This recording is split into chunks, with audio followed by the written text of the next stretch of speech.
டிப்ரெஷனில் இருக்கீங்களா? ரொம்ப மன அழுத்தமாக இருக்கா?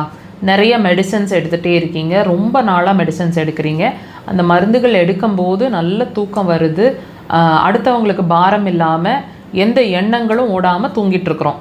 அந்த மெடிசன்லேருந்து வெளியே வந்தால் மறுபடியும் டிப்ரெஷனுக்குள்ளே போயிடுறோம். இதுதானே உங்களோட தாட். அப்போ இந்த பதிவை முழுசாக பாருங்கள், உங்கள் டிப்ரெஷன்லேருந்து ஈஸியாக வெளியே வந்துடலாம்.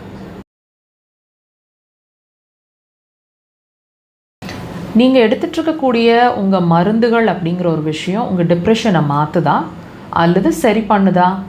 யோசிச்சு பாருங்கள். இதை கண்டினியூஸாக எடுத்துகிட்டு இருக்கீங்க, அதுலேருந்து நீங்கள் வெளியே வந்துட்டிங்களா? எப்போ வெளியே வரப்போகிறீங்க? இதையும் யோசிச்சு பாருங்கள்.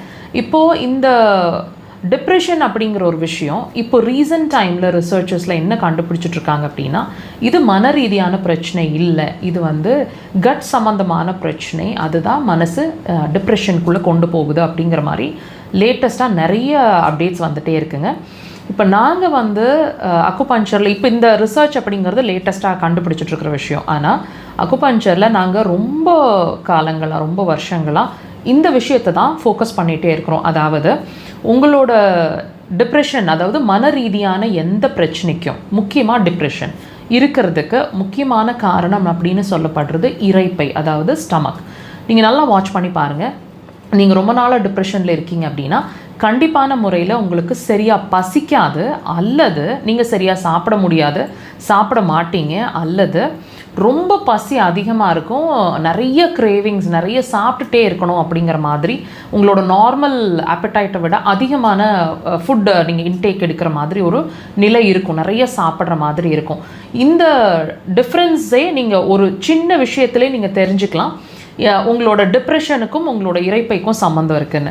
அது மட்டும் இல்லைங்க, நிறைய அதாவது டிப்ரெஷனில் இருக்கிறவங்கள மேக்ஸிமம் பார்த்தீங்கன்னா ஐபிஎஸும் கூடவே இருக்கும், இரிட்டபிள் பவல் சிண்ட்ரோம்னு சொல்கிறது.